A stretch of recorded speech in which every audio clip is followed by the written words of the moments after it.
Okay, well here's what we've got. This is a product structure tree. So for every X, and there is not an X, he didn't do an X. He did A, B, C's, and a D. So there's no X. He says X is going to be like B. He had no X, but I've got one here.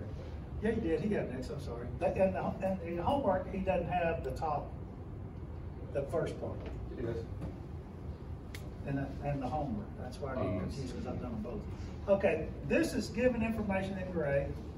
These in blue are given information, and they're not these.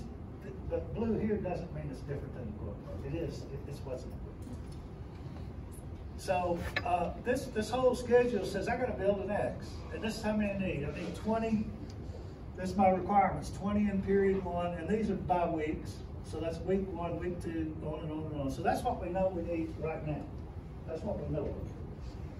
And we are currently at time 0. We're at that instant of time that's just before 1. But last week is already finished. So we can't place an order if it has a 1-week lead time.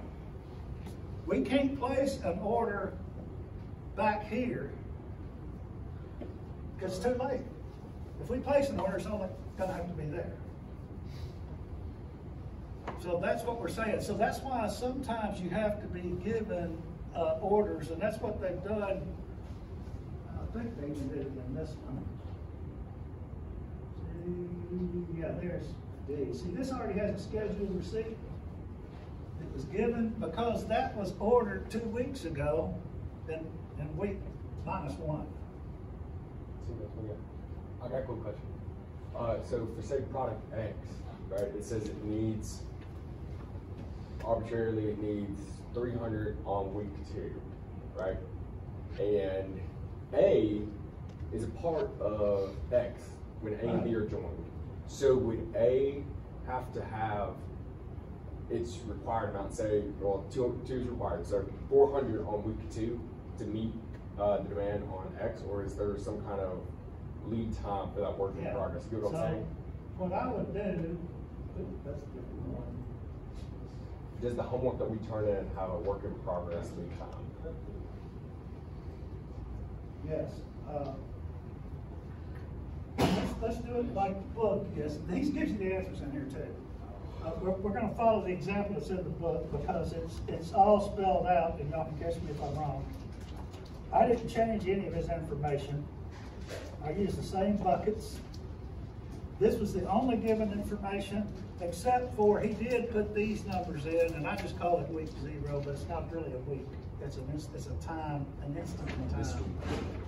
It's not even this week. It's the weekend before the week or something. You know what I'm saying? Because we already know everything that's been done up to that point. So this is processed on Sunday night from Monday through Sunday week. Yeah. So this is what we know at that instant in time. And that's the only thing we really know real time. None of this other stuff do we know real time. It's all in buckets, so we don't know exactly where it comes in the week. The first thing that I would do is fill out my X. So a scheduled receipt is going to be with a 2-week lead time. So anything that would be here that I would put in here, I'll put an order in there, it's going to come up 2 weeks later.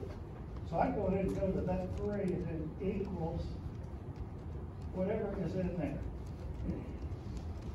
So I'm going to period 3 and say, if I ordered it here, I will get it, it will be available there. And so I go ahead and do that one. And I'm just trying to go in order. And then I'm going to carry this the rest of the way out. It's just a 2-week offset, right? So I can't do anything to make something come in week 2 because that would have had to already have been done the past week, which is too late. So this isn't really a week. This is an instant.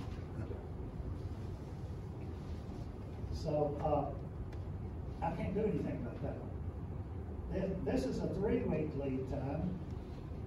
So we can do all of that. Let's do the projected available.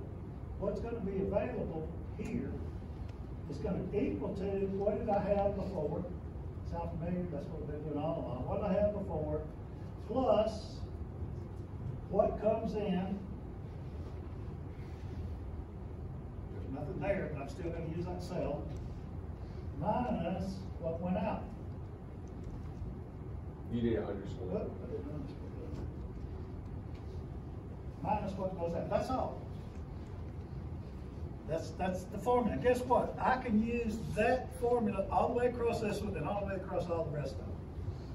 Well, you guys complain these things take a long time. I'm trying to show you how to make it fast. So I push this all the way across. It's got some minuses right now, but I don't care. I'm going to copy that formula and I'm going to paste it right next to the projected available all the way down.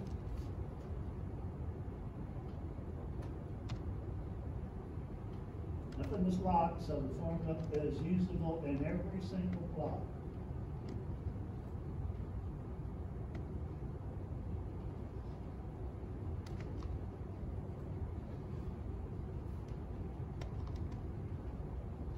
So now I've got them all, at least I've got the projected available on all of them.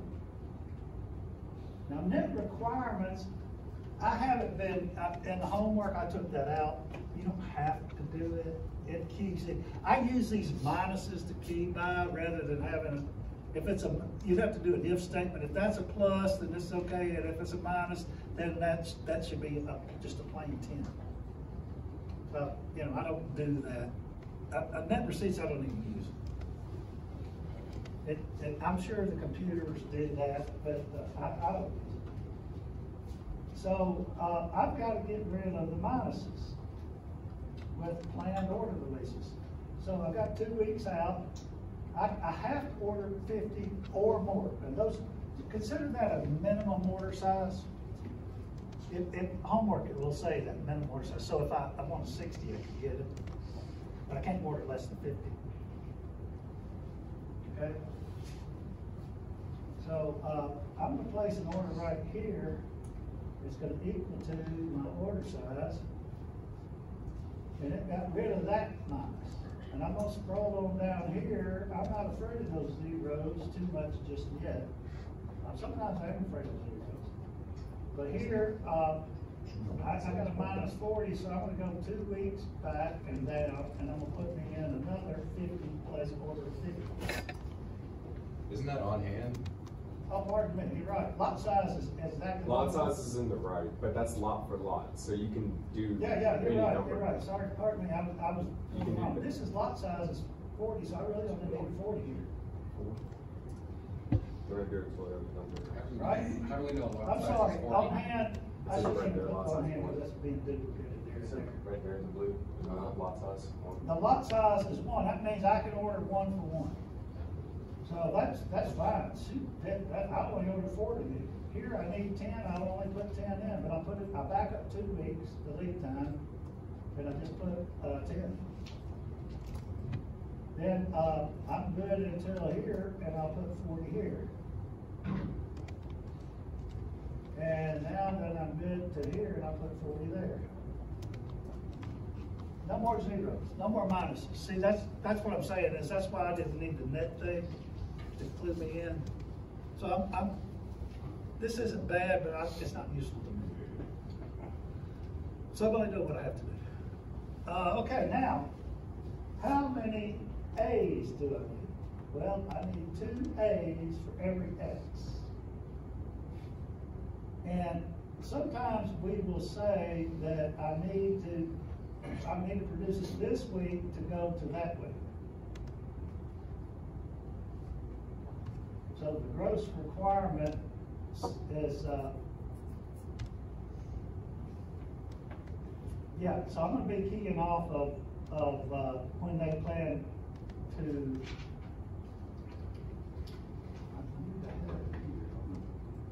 It would be the plan to release the first product. Because that's how many products you're making. You already have 50 on hand. Yeah, so, and I've already got the That's, formula the in gross there. requirement's gonna be 40. And the question is No, it's that gonna be what's 80. gonna go out at the same time they release that order? It's, Oh, yeah. need yeah, I both think it is. parts I too. gotta have the parts at the beginning when that order is needed. So they needed 40, I've gotta issue 40. So I just do equals, Times 2. Times 2. yep, equals that. And then looking over here, there's 2 of them, so I do times 2.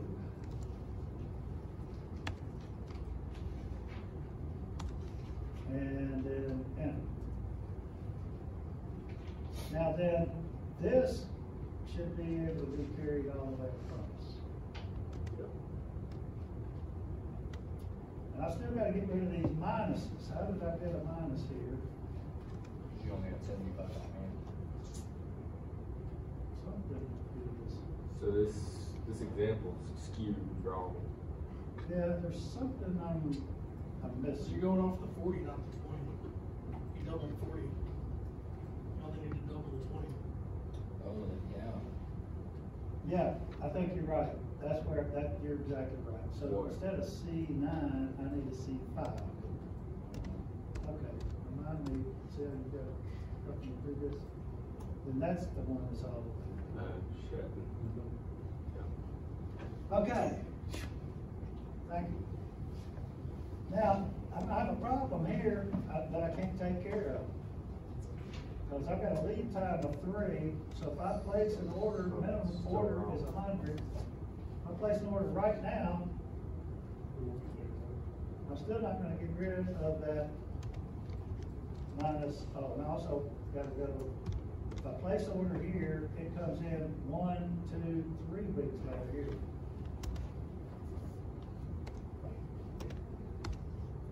Your customer's gonna be mad for this. Yeah, I've got a problem here. Let's see if I've got a solution to that.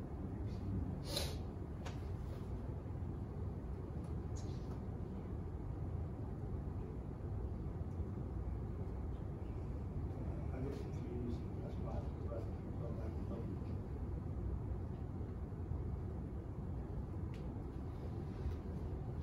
Just did a new one of these, I didn't upload the solution for the show yet.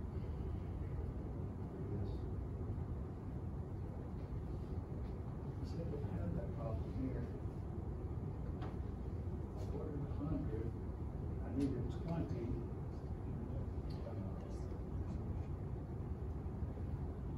You don't have the right requirement. This It should be drives off 40. of here. This should drive off of there. We have that as 40.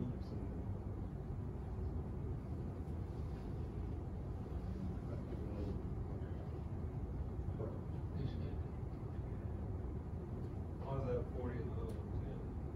Claimed order release. Yeah,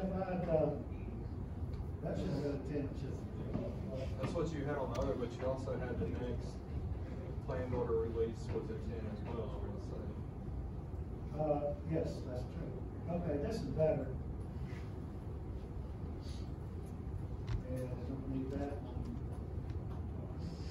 So I messed up here. Let's do this again. It's 2 week lead time. 1, 2, I still got a minus 10 there, so I gotta put 10 more here. Then I got 20 I need there. Then I don't need any there. 1, 2, so that right there I need 40, right? None there, 40 there. Is that right? Looks right. Y'all buy that? I'm allergic to this stuff.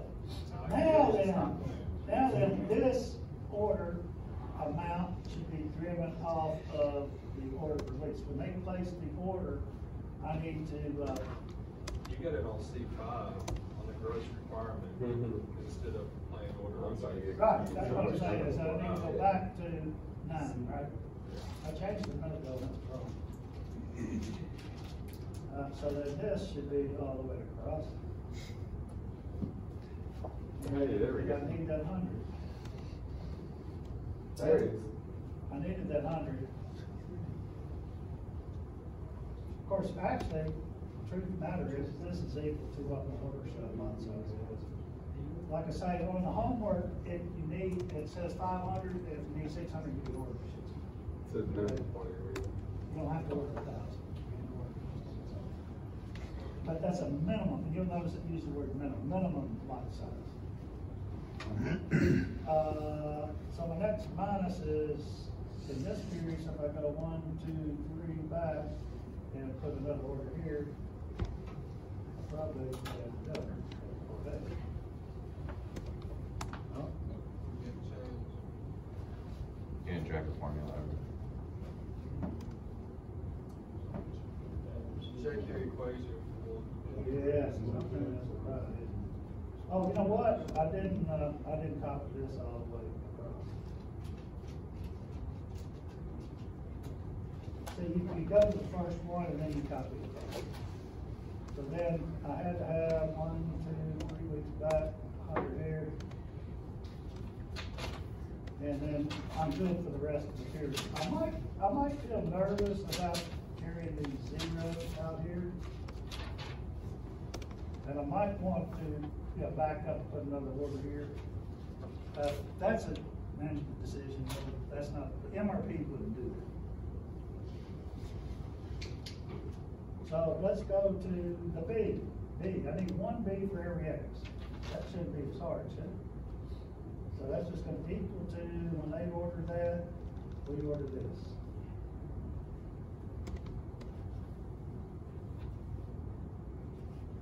And remove times 2.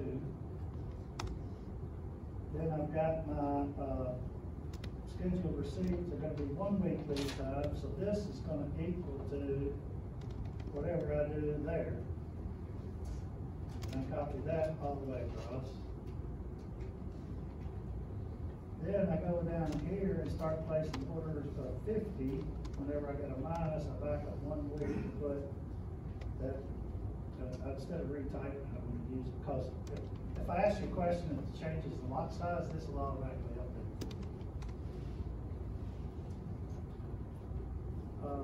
Then the next minus is here. I got to go back 1 week and order another minimum lot size of 50. And so on. Now I'm good all the way through. C gets a little stranger. I need 3 C's for every A. And actually, I need 3 times 2. I need 6 C's for an X through this branch, and I need 2 times 1. So I need actually 8 C's for every X. But I'm not going to go that way because I had the inventory for A's and B's was not equal. So I have to carry it out through each branch. So the way I do the C requirement is I go to C, there I am, and it equals to 3 times, I'll put the 3 in front this time, 3 times whatever I had in A,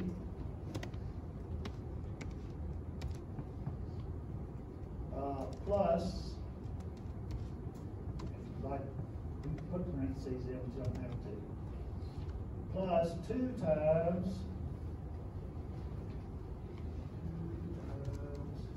whatever I had or need for B. And then that's going to be good the rest of the way across. So scroll down a little bit and we'll get to D's in a minute because they key 5 off of B's. Matter of fact, let's just do it while we're there because I can't see it. So I need equals to 5 times whatever I had for a B.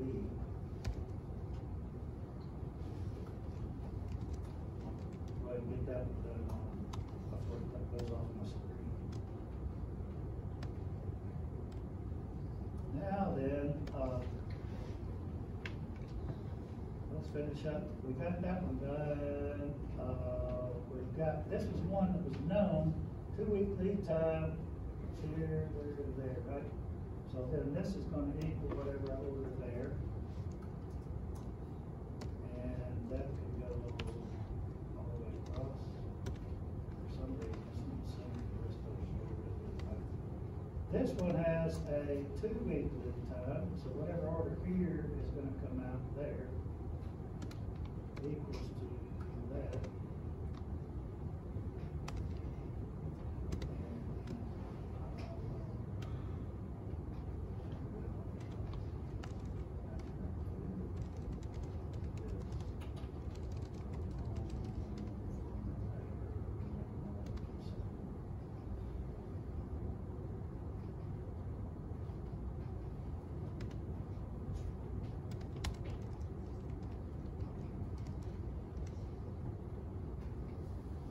Okay, now I gotta get rid of these minuses. This one only have to have 2 weeks out, so I've got to place an order here. And luckily it was 300, so equals to, and so everything else moves down, and then go back 2 weeks here, and equals to 300. See how, just, all you're really doing is tracking through, getting rid of the minuses.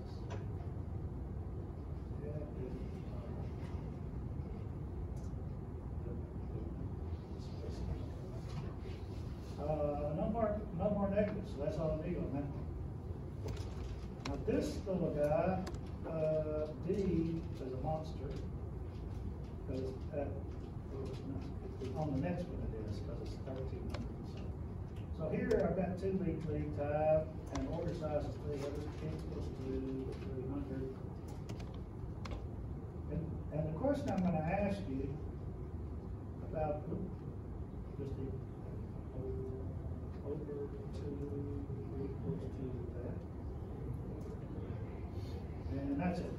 So the questions I'll ask you is, how many do you need in period 5 for item C? And you would say 0. You understand? That's the kind of questions I'm going to ask you. One more time. What did you ask? What did you say? So if I say for item C, how many do you have to order in period 5? None. None. For item C, how many you have to order in period 3? Well, 300. Or what's the on hand? Because that can be confusing. What's the projected available, which is the same thing as what's on hand, right?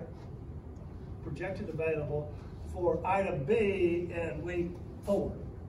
So that would be 50. So that's the kind of thing I'm going to ask you. But there's a big bank of questions I can ask, so if you take the test twice, it'll have a whole different set of questions.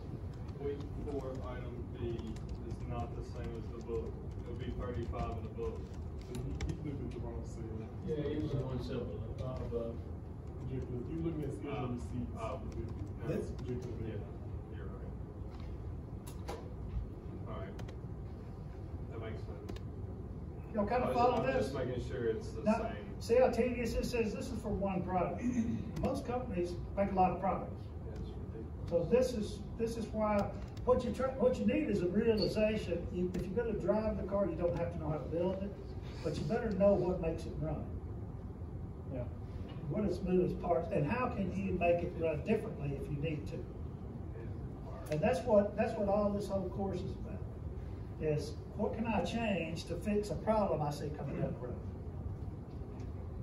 So are the net requirements, do we need to do those? I even took them out and took them. Okay, cool. Like I said, net requirements is just another way of taking that minus and making it a positive value here. Okay. But I don't need that. So I won't ask you about net requirements.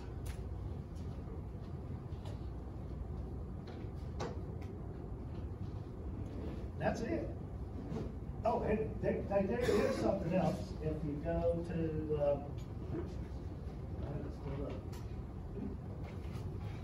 all right, I went through this, but if you go to the discussions, communication, discussion, by the way, remember those grades block out this week.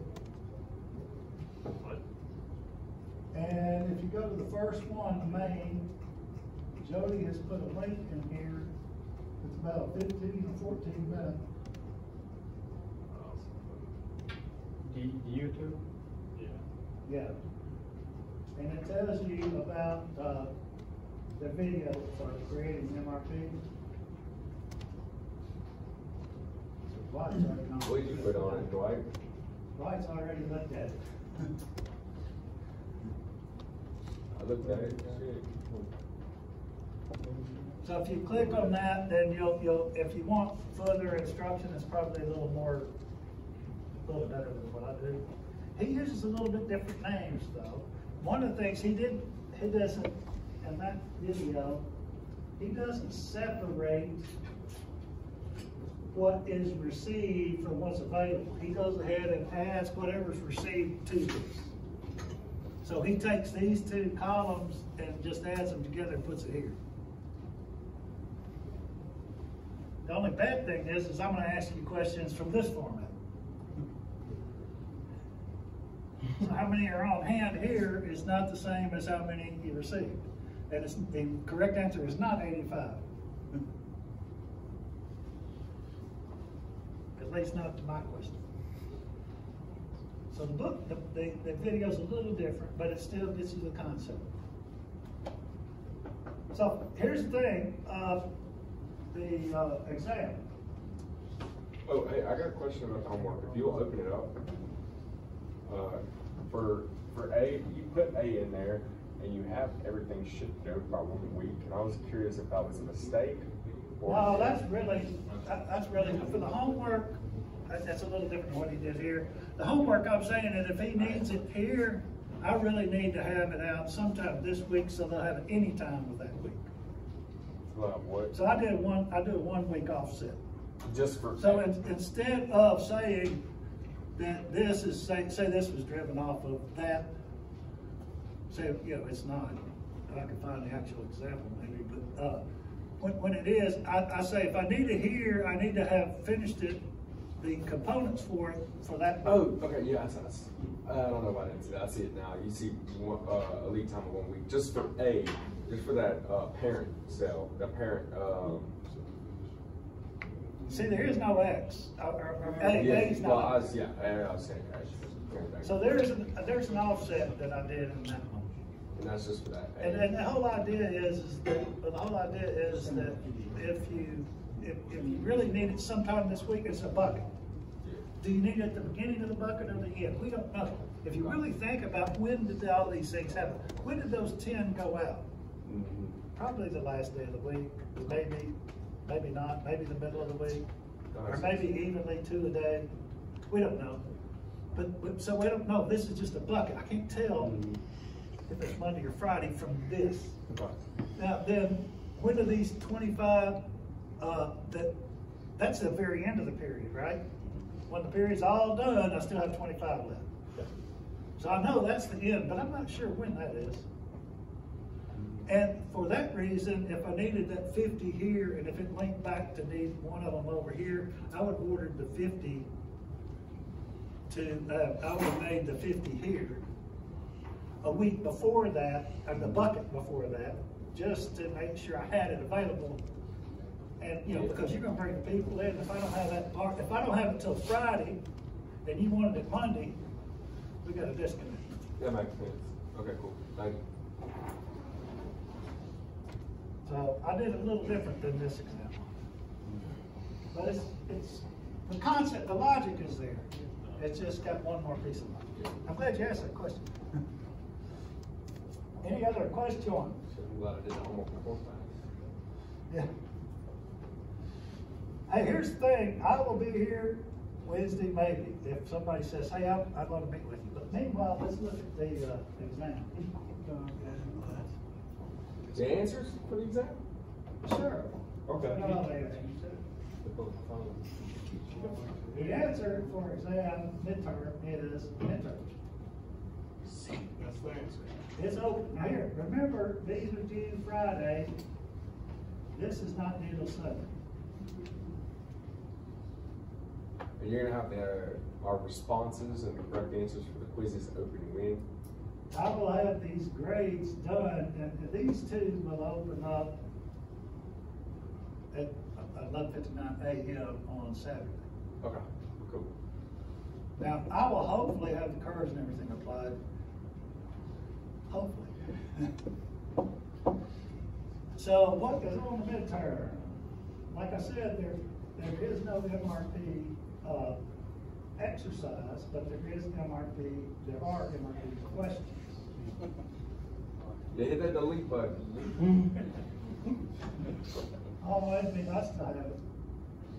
It protects it. So, see, there's a calculation of 3 moving period, but there's variations there. So I got different data sets in here, and I may even add more. So you're going to do a 3 period or 4 period of regression, exponential smoothing. You're going to do an EOQ. All of those are worth 6 and 7 points.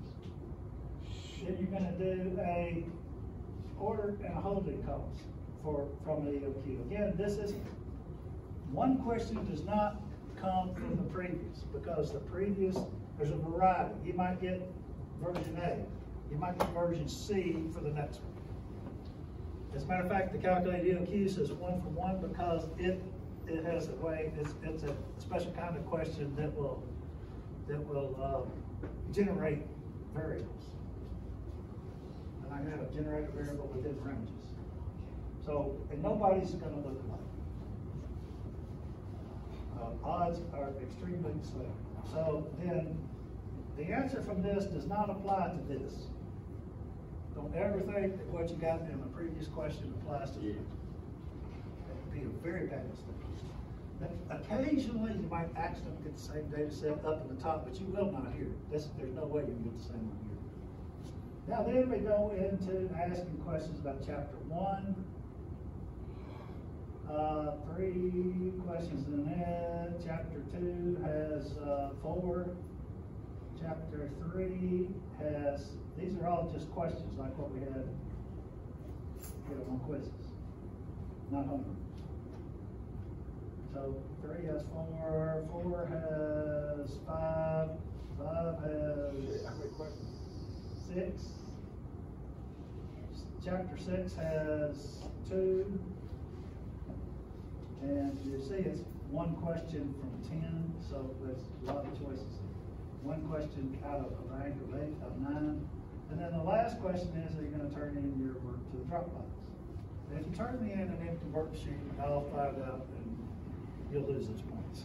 Even if you do answer it correctly. What do you put no and turn it in? There's the credit. 12 points here, so. Still 12 points and 12 points. So that's what's on the turn. Here's what I suggest you do is try the homework, try it. If you have a problem, let me know. If nobody is in here or around at 5:30 until say 6 something like that, and I don't see anybody, I'm not staying. So don't just try to come in late unless you let me know you're coming in late. And if it's optional, that means you don't have to come. All day when classes in the morning, band cancel. He just reviews.